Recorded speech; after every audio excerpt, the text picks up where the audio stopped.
कौमों की तारीख में बाज़ औक़ात इंतहाई हसास लम्हात और मराहिल आते हैं। जीबी के अवाम गुज़श्ता 70 साल से ज़्यादा का अरसा होने वाला है सरज़मीन बेआइन में रहते हैं, जिनका इस्तेसाल होता आया है। उन्हें मुख्तलिफ़ लोगों ने वादे किए जिन पर अमल नहीं किया गया, और वहाँ पर महरूमियतें हर तरफ नज़र आती हैं। जैसे पहाड़ों ने उन्हें घेर रखा है, ऐसे महरूमियतों के भी पहाड़ हैं वहाँ पर, महरूमियों के भी पहाड़ हैं जिनको वहाँ पर घेरा हुआ है।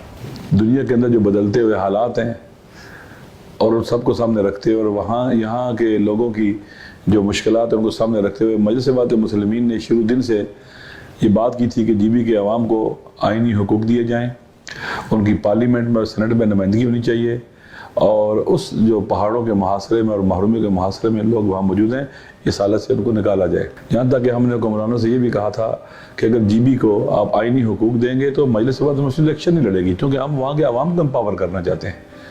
हम चाहते हैं वहाँ के अवाम ताकतवर हो जाए, उनको उनके हुकूक मिले। हम ये नहीं चाहते कि हम पावर में आए।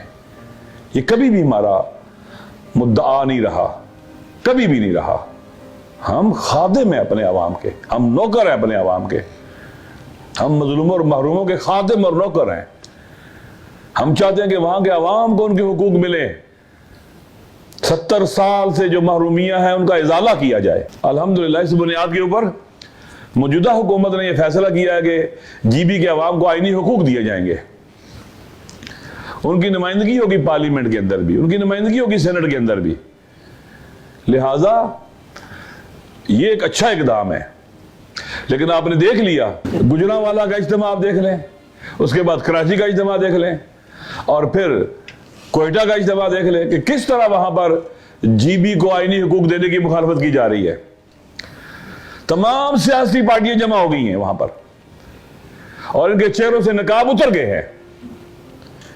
ये इस्तेसाली तबका जब जीबी के हुकूक की आवाज उठती थी तो उसको दबा देता था, और जब अब जीबी के अवाम को हुकूक देने की बात हो रही है उसके खिलाफ खड़े हो गए हैं और बाकायदा डिटाई के साथ मुखालफत कर रहे हैं। इनको वहां के अवाम के एहसास और अवातिफ का एहसास नहीं है, इनके वहां के अवाम की महरूमियों का एहसास नहीं है। ऐसे हीले और बहाने लेके आ रहे हैं, ऐसे हीले और बहाने लेके आ रहे हैं कि ऐसी खातून जिसका जवान बेटा मर गया हो वो भी सुनकर हंस पड़े। इन्हें शर्म नहीं आती? किस डटाई के साथ वहां के अवाम के हुकूक के खिलाफ बोल रहे हैं, किस डटाई के साथ उनकी आरजुओं और अरमानों की नफी कर रहे हैं। लिहाजा मजलिस इत्तेहाद मुस्लिमीन पहले दिन से ही हमारी आवाज यही थी कि वहां के मजलूम महरूम अवाम को उनका हक मिलना चाहिए। उनकी ख्वाहिशात के मुताबिक वो सब चाहते हैं, या अक्सरियत गालिब ये चाहती है कि उन्हें आइनी हुकूक मिले। और मौजूदा हुकूमत ने यह फैसला किया है कि जीबी को सूबा बनाया जाएगा। जीबी के यहाँ पर MNAs भी होंगे, सेनेटर्स भी होंगे। जीबी के अवाम की महरूमियों के इजाले के लिए बहुत ज़्यादा वसी पैमाने पर इक़दाम किए जाएंगे। लिहाजा ये हसास वक्त है।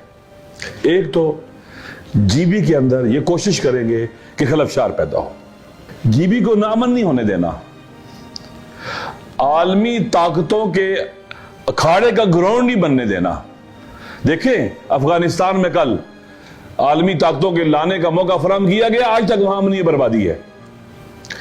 ये कोशिश करेंगे कि वहां पर खलफशार पैदा हो, नाअमनी पैदा हो, वहां पर मिसाइल खड़े किए जाएं ताकि हर तरफ से दुनिया की ताकतवर कुव्वतें वहां पर इन्वॉल्व हो जाएं। ये जीबी के अंदर अनरेस्ट पैदा करने की कोशिश करेंगे।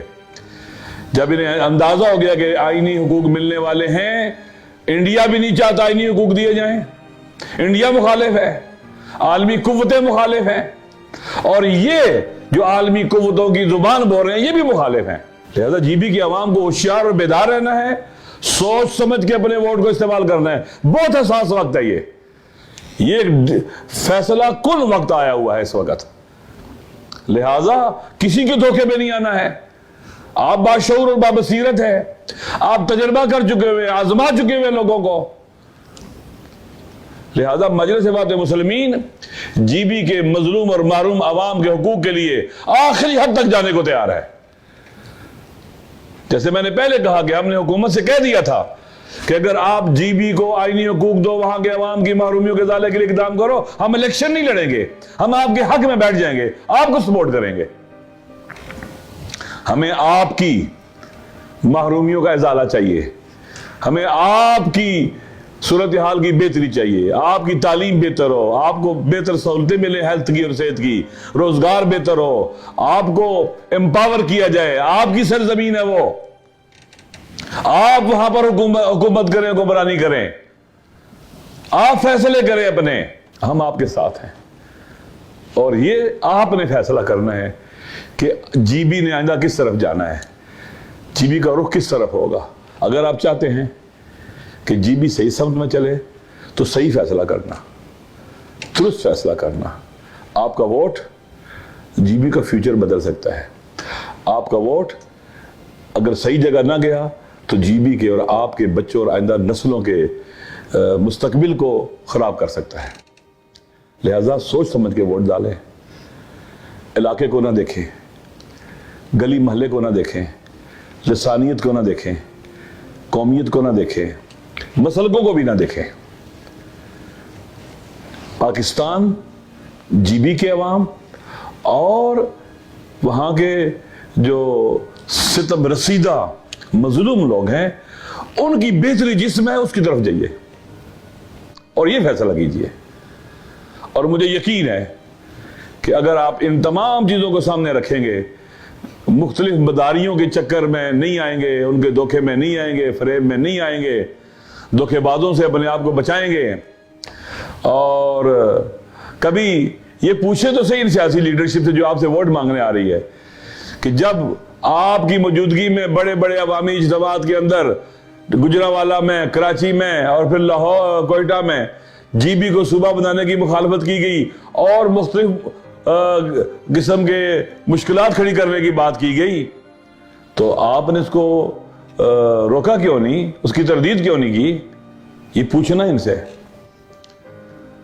ये एक बात। दूसरी बात जो मैंने पहले की है कि जीबी के ये इलेक्शन हसास है, आपने यूनाइट रहना है, इकट्ठे रहना है, ताकि इंडिया को, मोदी को, पाकिस्तान दुश्मन हुकूमतों को और जीबी के दुश्मनों और जीबी के अवाम के दुश्मनों को मौका न मिले वहां पर किसी भी किस्म का अनरेस्ट, मसाइल, मुश्किलात और खलफशार पैदा करने का।